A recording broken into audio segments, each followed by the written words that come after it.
friends. So, I'm not a journalist by any means. I'm really just a nobody who has an interest in ending war and ending imperialism and addressing some other forms of discrimination, and in particular veganism. I like to talk about veganism. And I do speculation because I'm not any sort of journalist of any kind. I do speculation and I sometimes connect the dots. And you're probably aware of the recent Gulf of Oman incident, which is just a train of different incidences that where people point the finger. The US government points the finger at Iran, that Iran is sabotaging oil tankers, like the 4 oil tankers a few weeks ago, and now in the Gulf of Oman, there's a couple of oil tankers one is a Japanese oil tanker. It gets to the point with me, and I'm sure it probably does with you if you follow independent journalists, and past actions are the best predictors of future actions in the case of US empire, and it has a long history of meddling in governments and overthrowing democratically elected governments, 50 plus, some say 81, since 1946. Some successful, some not. In the case of Iran in 1953, when they overthrew Mossadegh and installed the Shah, this is the US, then the Iranian people threw out the Shah, and they've never been forgiven for that by the US, the unsuccessful overthrowing of their government.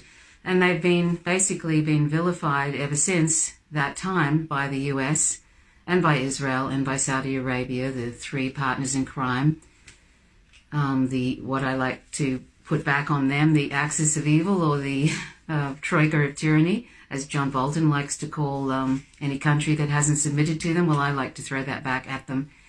So anyway, so this Gulf of Oman incident, the foreign minister of Iran said when he heard of this, this is on Twitter, reported attacks on Japan-related tankers occurred while Prime Minister Shinzo Abe was meeting with Ayatollah Khomeini for extensive and friendly talks. Suspicious doesn't begin to describe what likely transpired this morning. Iran's proposed regional dialogue forum is imperative. It was June 13th, Javad Zarif, the foreign minister of Iran, he's a very intelligent man, and he has done, you can look up numerous talks by him or discussions with him by various, sort of YouTube channels, and it's very interesting to listen to him. Trita Parsi said, so literally while Japan's Abe is meeting with Iran's Ayatollah Khomeini, a Japanese oil tanker is attacked in the Gulf of Oman. Sounds like some are afraid Japan may succeed in starting diplomacy. The message appears to be, don't you dare stand in the way of my war plans. So that was Trita Parsi. I'm sorry, I forget. He's actually sort of, I think, a scholar of Iranian history or something. I don't know. But anyway, he has some interesting insights on his Twitter page. CENTCOM put out this interesting little paragraph, which I was surprised at. There's a few surprises here in the. It's actually a bit confusing because they've sent a destroyer to the Gulf of Oman since this happened, and there's been a speculation that it could be Israel who has done this sabotage of these oil tankers. Saudi Arabia always likes to blame Iran, and Saudi Arabia has been saying that it's the Houthis, although the Houthis are sort of blockaded in Yemen, so not sure how they could do it, and also it's too sophisticated for them. I think for that to happen, I think it required torpedoes from a submarine. So that's ridiculous, but let's blame the Houthis, and they always like to say that Iran is funding or linked to the Houthis. I think they are friendly with the Houthis, but I don't think they're necessarily supporting them. And as you know, Saudi Arabia has there's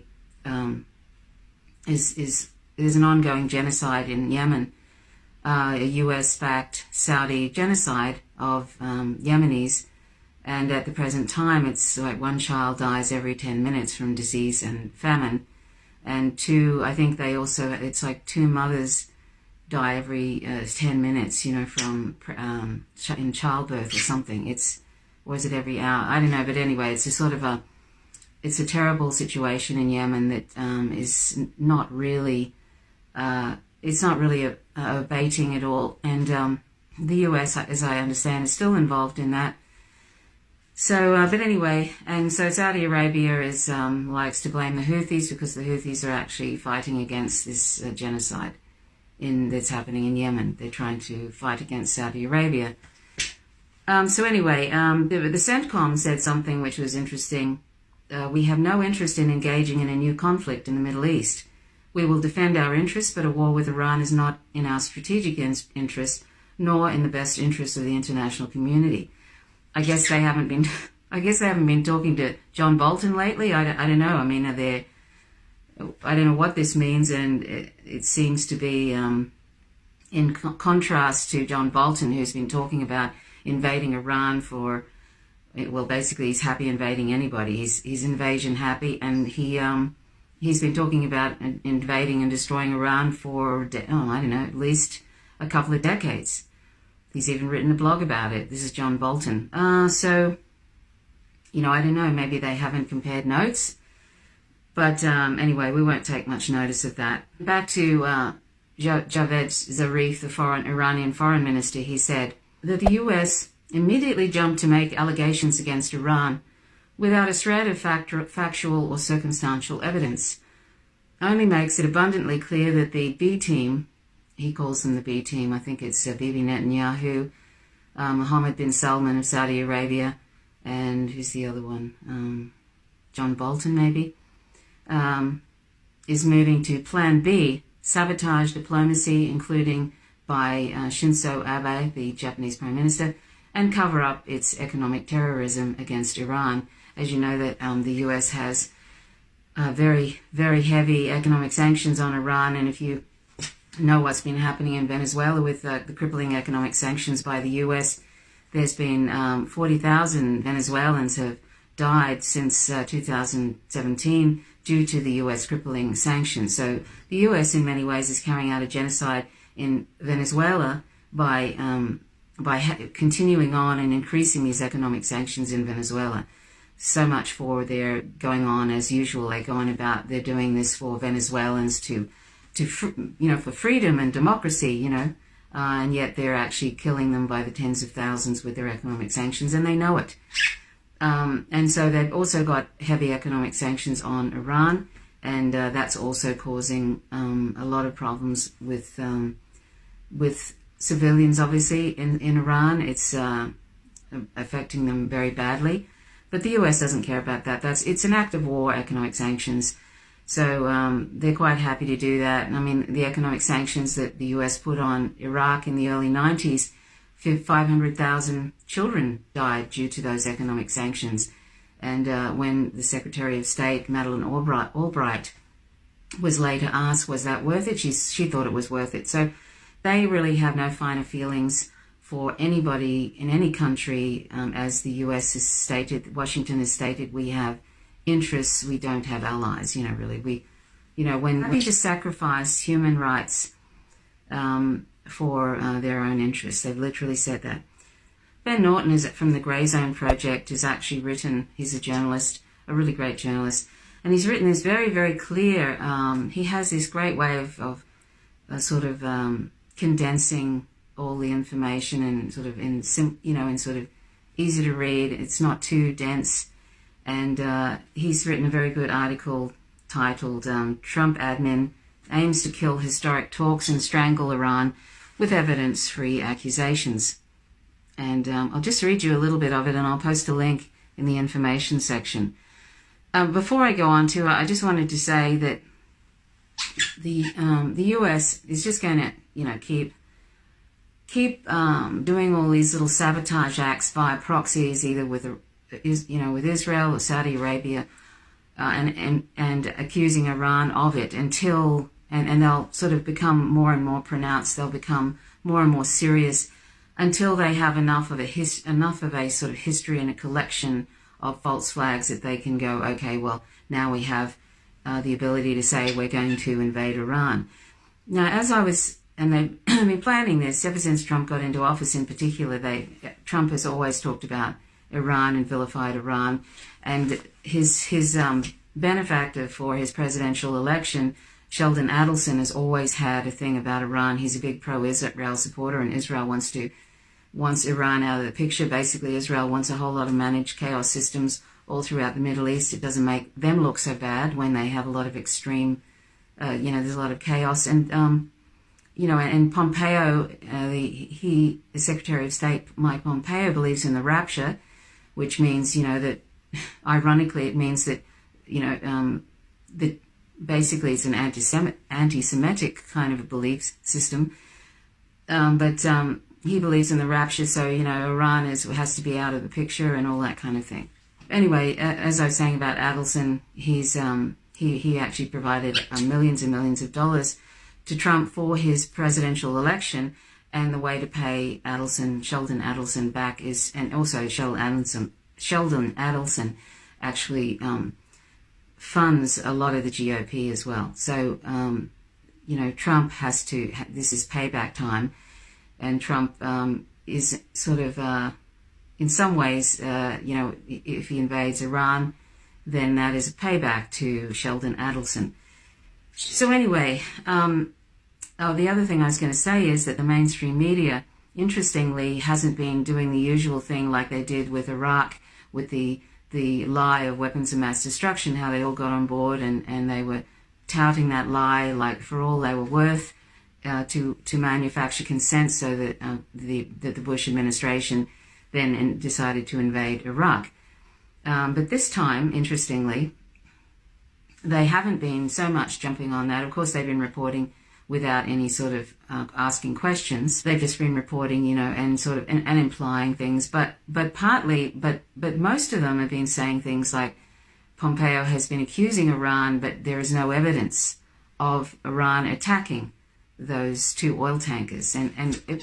So that's an interesting turnabout. I don't know why that is. I'm not sure why they've thrown that in, because usually they're completely uniform and they just go with whatever the national security state wants them to go with. It's almost like they're sent out their talking points. So that's an interesting thing. I'm not sure why that is. It would be great if they didn't just go on their usual hell-bent thing of helping the national security state eventually invade Iran by just promoting the lies of the administration. But I know that you just know the minute I saw that thing about the Gulf of Oman, I just immediately thought of the Gulf of Tonkin. That was a false flag that helped start the Vietnam War. And it's impossible now for me to just anything where even when I see a conflict in a country that suddenly happens, I just immediately think, I wonder where the US is involved in this, or sometimes it's very obvious that they are. But it always ends up pretty much that if there's some sort of a major unrest that happens somewhere either in the history of that country, the US has been meddling, or they're currently meddling with proxies and whatever, or funding, people in that country to whatever. It's or Saudi Arabia, like for example the Sudan massacre just recently, where 100 pro-democracy protesters were killed by the military. The Saudis, I think, have been funding. The Saudis are connected with that and want to keep the military in power in that country. They don't want a civilian democracy. They want to keep the military in power because Sudan supplies 9,000 soldiers who are often on the front lines in Yemen. And they're on the front lines usually, and a lot of them are child soldiers too. So the Saudis use the Sudanese, 9,000 Sudanese, to help them with this genocide in Yemen and to fight the Houthis. So they don't want a civilian. They don't want a democracy there. They want the military to keep in power so that they can keep supplying these their Sudanese army to help to help in Yemen. So they just went ahead and massacred those pro-democracy demonstrators, which is really, really awful. Anyway, back to this essay by Ben Norton. Sorry, I get a bit sidetracked and I meander around. Sorry, I don't have talking points in front of me, and sometimes things come to mind and I just meander around. It's sort of what I tend to do. I hope it doesn't drive you crazy. Anyway, so Ben Norton says, hell-bent on isolating and suffocating Iran, the Trump administration derailed Japan's historic talks by accusing Tehran, without any evidence whatsoever, of attacking oil tankers in the Gulf of Oman. Since entering office, the Donald Trump administration has been itching for a war on Iran, and it may have found an excuse to justify an escalation in military aggression, or at least kill independent international attempts at diplomacy with Iran. On the morning of Thursday, June 13th, 2 oil tankers were allegedly attacked in the Gulf of Oman, just off the coast of Iran. The US government immediately blamed Iran for the incident without providing any evidence.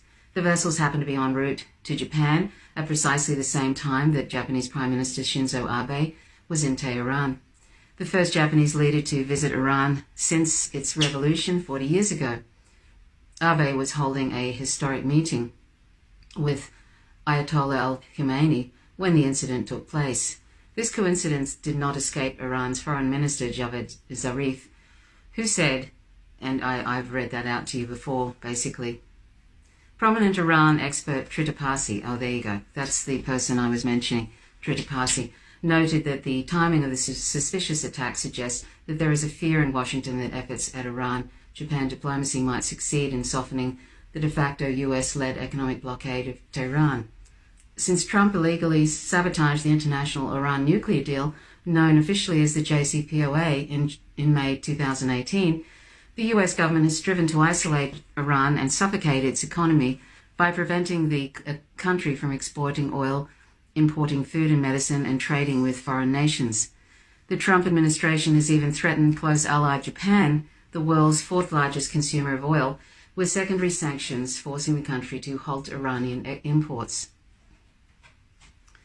Concerns that the Trump administration has been fretting about potential Iranian diplomatic breakthrough with Japan were validated by the US response.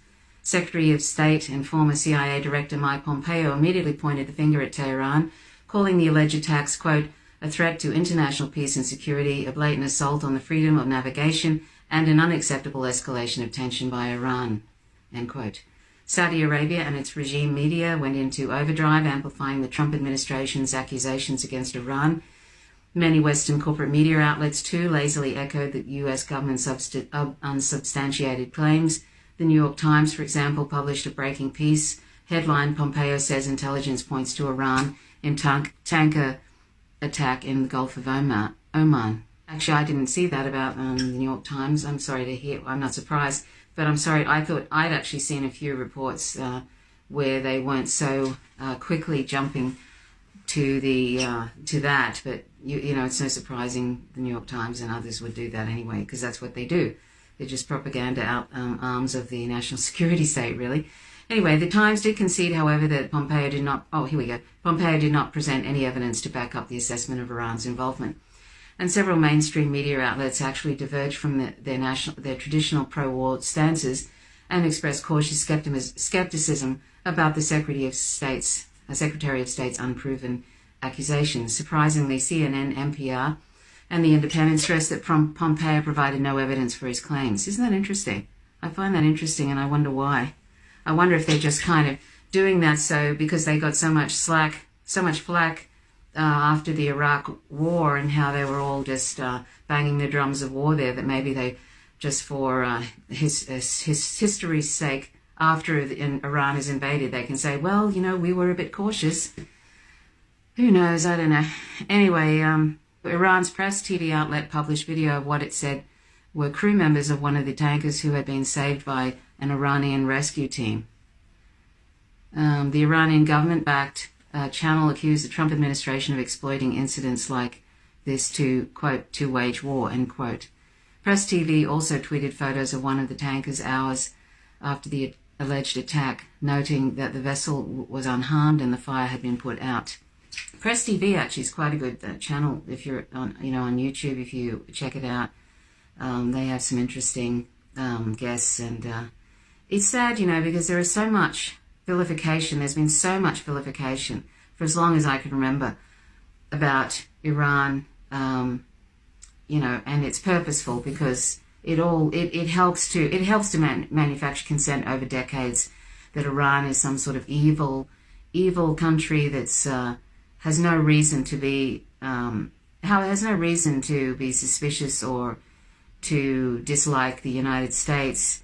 It's just they're just pure evil. They're evil because they enjoy being evil. That's sort of the thing that gets put out, really, either implied or sort of explicit almost, or sometimes totally explicit, particularly by Christian fascists. And it just shows the maliciousness of propaganda. How it's like with veganism. If you target a group like non-human animals and you make them out to be lesser all the time, lesser and stupid and not worth it, and property and things and all of that, that eventually it's deeply embedded in people. Oh, well, animals are lesser, because they're different. And that's the power of discrimination, of speciesism in this case, and it's racism in the case of Iran. Constant messages of vilifying Iran and dehumanizing Iranians, and basically not even sort of really even showing anything about what happens in Iran. A lot of people go to Iran and say it's such a wonderful experience and it's so friendly there. People are so friendly to them. Of course, the Iranian government has its problems, like any country. It certainly does. But it's not at all what the United States and other countries who have reasons, whether it's oil, because Iran is the 4th largest oil reserves in the world, and the Persian Gulf. A lot of, I think it's 30%, I think, of the world's oil goes in and out of the Persian Gulf. Is it 30%? And the US has been trying to crush Iran's oil exports, and that can be devastating economically, totally. But this vilification of Iran has been so dangerous, and sometimes I really wish, like, for example, there are countries like, for example, Russia. Russia has a lot of social media presence, and you constantly see them, either if it's through RT.com or if it's, they're constantly showing themselves and their country and what they think and all of this. And even though Press TV is really good and everything, but it doesn't have enough of the presence of I don't think anyway, of what the leaders think, and more of a presence so that it sort of, people get to see what Iran is like more, because that's the thing. It's sort of not given enough of a social media presence to actually push against that sort of like they're the center of all that's evil. Seriously, that's what's constantly put out there about it by some of the Western media and by some in Washington. Anyway, these facts nevertheless did not stop notorious war hawks and neoconservatives from beating the drum of war. Fanatical anti-Muslim activist Brigitte Gabrielle bizarrely described the incident as, quote, an attack on the United States, end quote. See, that is a purposeful incitement to violence. It's a purposeful incitement to violence. These people, I wonder, how do they sleep at night, people like her? Neoconservative commenter Michael Weiss, who has spent the past 8 years pushing for regime change in Syria, implied the alleged attacks were proof that Iran is a quote-unquote threat. Another warmonger. And it has tweets by him. And Marco Rubio, of course, he's continually trying to cause problems. If it's not Venezuela, it's Iran. He's a horror story. Anyway, I might leave you to check out the rest of that by Ben Norton, the rest in the Grey Zone Project. The Grey Zone Project is an excellent journalist resource with a lot of independent journalists. So check it out. It's very interesting. And there's only a few more paragraphs left. I won't read it out. There's part of it where it said on June 13th, the Ayatollah Khomeini reiterated that he rejected Trump's offer to discuss a new agreement, stating, quote, I do not consider Trump as a person worth exchanging any message with, end quote. And Trump is trying to dissuade President Abe from talking to Iran, because they don't want any sort of détente with anybody. They want everybody to be against them. they don't want peace, and so they want to try and put a spanner in the works of any diplomatic, it's the timing is amazing, really. If you've ever seen that cartoon where the coyote is trying to sabotage the roadrunner, the US reminds me of that, really. Except, of course, the US does sabotage a lot of people and does get away with it. But it's like they're becoming so obvious, such an obvious villain, I think, anyway. Maybe it isn't to the general public with all the propaganda that's out there. But for me, they're such an obvious villain that the minute I hear something like that, I immediately think, oh, God, what have they done now? Let's leave you with this thing by Max Blumenthal. He is always on the ball. And on Twitter he said, remember the main Operation Northwards, Gulf of Tonkin, Kuwaiti incubator babies, Saddam's WMDs, Gaddafi's soldiers' Viagra spree, last messages from Aleppo, Douma, burning aid on Colombia Venezuelan bridge, and now today's attacks in the Gulf of Oman. And that's about it, really. When one can just look at all the false flags, it's really, really sad that we live in a world now where it's just one thing after another.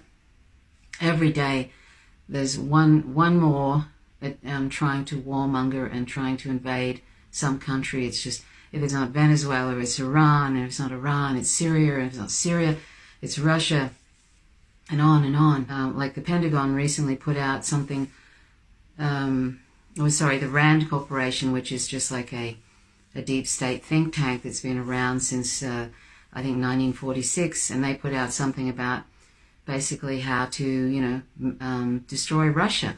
This is just sort of, I think, recently. They talk about how they need to change their game plan and all that. But, this is the thing. It's just like the US is just this rogue empire now that's constantly looking for countries to overthrow. And it won't be happy until it has. And it's like this particular administration, they're all as bad as one another, but this one, with John Bolton and Mike Pompeo, it's just, he's constantly looking for trouble. And have you seen that? The Onion, they had a picture of John, The Onion is that satire page, and they had a picture of John Bolton with he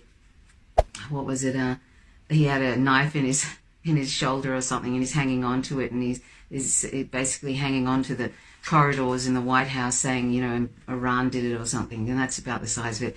Anyway, please subscribe if you like the content. Please hit the notifications bell. Otherwise you don't receive content. Please click the like button if you like the content. Please leave comments. I always enjoy your comments. So thanks so much for watching. My name's Trish Roberts. You're watching Faint Signals from Vega. Peace.